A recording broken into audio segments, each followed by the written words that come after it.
नमस्कार, मैं हूं नीलू।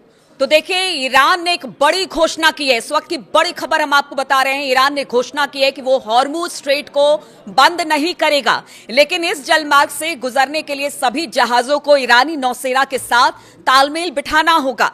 तेहरान ने 2 अलग अलग मौकों पर इस जल डमरू मध्य के बारे में बातचीत की है, यानी ईरान की नौसेना को जानकारी देने के बाद ही इस रास्ते से जहाजों को गुजरने की इजाजत दी जाएगी। इसलिए सवाल यह है कि क्या ईरान की ये कोई नई चाल है या फिर उसने कई देशों में गैस तेल को लेकर मचे हाहाकार के बाद इंसानियत के नाते ये फैसला लिया है, क्योंकि अब तक ईरान यही कहता रहा है कि वो स्ट्रेट ऑफ हॉर्मुज से एक भी जहाज को गुजरने नहीं देगा और अगर कोई जहाज बिना पूछे वहां से गुजरता है तो फिर उसको टारगेट किया जाएगा। और बीते 2 दिनों में हमने देखा है कि किस तरह से जहाजों को टारगेट किया गया है, मार गिराया गया है।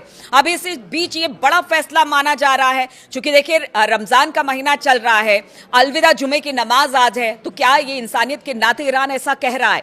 यूनाइटेड नेशन में ईरान के राजदूत अमीर सईद इरावानी ने गुरुवार को कहा कि ईरान इस जलडमरू मध्य को बंद नहीं करने जा रहा है, लेकिन इस शिपिंग मार्ग की सुरक्षा बनाए रखना ईरान का अधिकार है। और यह पहले भी ईरान कह चुका है कि अगर हमला अमेरिका और इजराइल करेगा तो वो स्ट्रेट ऑफ हॉर्मुज को चोक करेगा, जो कि उसने किया है, यानी कि वहां पर जितनी आवाजाही है जहाजों की उसे रोका है।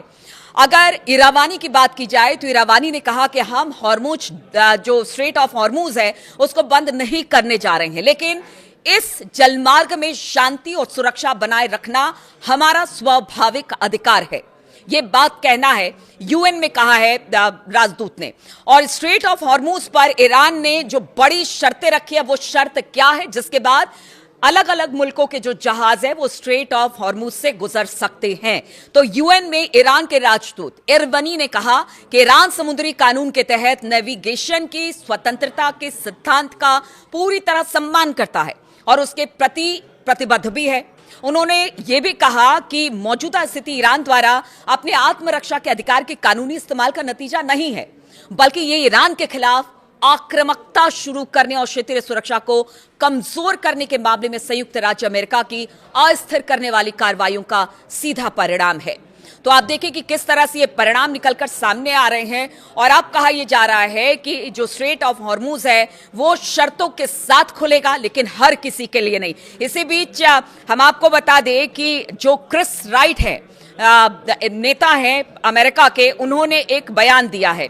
उन्होंने कहा है कि यूएस नेवी हॉर्मुज में टैंकरों की सुरक्षा नहीं कर देगी।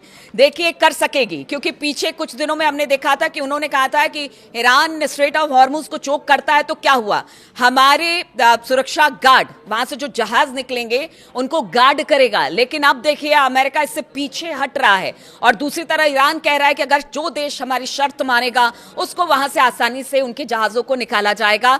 तो क्या अमेरिका डर गया है ईरान से स्ट्रेट ऑफ हॉर्मुज में? क्योंकि उसे भी पता है कि अगर स्ट्रेट ऑफ हॉर्मुज को लंबे समय तक बंद किया गया, चोक किया गया, तो इसके परिणाम घातक हो सकते हैं। और खास तौर पर यूरोपियन यूनियन, अमेरिका के लिए तो यह साफ संदेश एक तरह से ईरान का है, क्योंकि वो कभी भी नहीं चाहेंगे कि अमेरिका का कोई जहाज यहां से गुजरे। इसीलिए वो कह रहे हैं हमारी शर्त मानिए, परमिशन हम देंगे, जहाज आपका होगा और बिना हमारी परमिशन के आप नहीं निकल पाएंगे। और ये बड़ी खबर हम आपको बता रहे हैं, क्योंकि 3 मार्च की बात है जब बड़े चौड़े होकर ट्रंप ने कहा था कि देखिए स्ट्रेट ऑफ हॉर्मुज से अगर कोई जहाज या टैंकर गुजरता है तो उसको स्कॉट अमेरिका करेगा। लेकिन आज की खबर हम आपको बता रहे हैं, अमेरिका इससे सीधे सीधे मुकर गया है। वो कह रहा है कि देखिए भाई, जो बयान आया क्रिस राइट का वो आपको बताते हैं।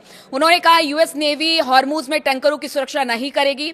अभी अमेरिकी सेना युद्ध में व्यस्त है, अभी ईरानी मिसाइल फैक्ट्रियां, ड्रोन प्लांट टारगेट पर है और ईरान कमजोर होने पर ही हम कुछ कर सकते हैं। अब देखिए, ईरान के कमजोर होने की बात कह रहे हैं कि ईरान कमजोर होगा तो हम कुछ करेंगे। अरे कल तक तो ट्रंप यही कह रहे थे कि ईरान कमजोर हो चुका है, उसके सारे ठिकानों को ध्वस्त कर दिया गया है। इजराइल भी इस बात को कह रहा था, साथ ही वो कह रहे थे कि जो मिसाइल हमले हैं वो कम हो गए हैं।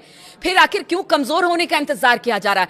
यानी खुद ही अपनी बात को कॉन्ट्रडिक्ट अमेरिका करता है। राष्ट्रपति ट्रंप की बात की जो कहते हैं ना प्रामाणिकता, वो बिल्कुल नहीं रह गई है। और यही वजह है कि अब उन्हीं की बातों को काटा जा रहा है, उन्हीं के अधिकारियों द्वारा, उन्हीं के नेताओं द्वारा। ये बड़ी खबर हम आपको बता रहे हैं कि अब एस्कॉर्ट करने से अमेरिका ने जितने भी जहाज वहां से गुजरेंगे उसको इनकार कर दिया है। इधर अगर बात की जाए नेतन्याहू को भी, क्योंकि नेतन्याहू अमेरिका जहां पीछे कदम अपने कर रहा है वही नेतन्याहू हैं कि अब भी पीछे हटने को तैयार नहीं है। उनके भी कुछ बयान आए हैं युद्ध शुरू होने के बाद। पहली कॉन्फ्रेंस उन्होंने की है, प्रेस कॉन्फ्रेंस, जिसमें उन्होंने कहा है कि ईरान को ध्वस्त कर दिया गया है। तमाम लेबनान के मोर्चे पर जो कि हिजबुल्ला है उसे खत्म करने के काम हमने किया है। परमाणु कार्यक्रम को डैमेज करने का काम हमने किया है। वहां के वैज्ञानिकों को मारने का काम हमने किया है। तो ये जो नेतन्याहू है ना, वो कहते हैं कि एक तरह से पलीता लगाने का काम कर रहे हैं। अमेरिका एक बार को लगता है कि शायद हो सके बातचीत के टेबल पर जाए, लेकिन हर बार नेतन्याहू कुछ इस तरह की बात करते हैं, कुछ इस तरह से उकसाने की कोशिश करते हैं कि युद्ध और घातक हो जाता है। अब इन तमाम बयानों को देखकर आप समझ सकते हैं ईरान क्या चाहता है। ईरान दुनिया को भी देख रहा है, अमेरिका क्या चाहता है। अमेरिका ने पहले बहुत बड़ी बड़ी बातें की थी, लेकिन हुआ क्या, आज अमेरिका इस लड़ाई में सबको झोंककर पीछे भागने को तैयार है। इधर नेतन्याहू है कि अपने बयानों से बाज नहीं आ रहे हैं, इसलिए कहा जा रहा है युद्ध लंबा चलेगा। लेकिन इसी बीच जो बाकी देश है, जिनको कि एक तरह से कह लीजिए कि ना चाहते हुए भी इस युद्ध में कूदना पड़ा है, उनके लिए तो जो ईरान है, अमेरिका है या इजराइल है, उसको कोई बीच का रास्ता जरूर निकालना पड़ेगा।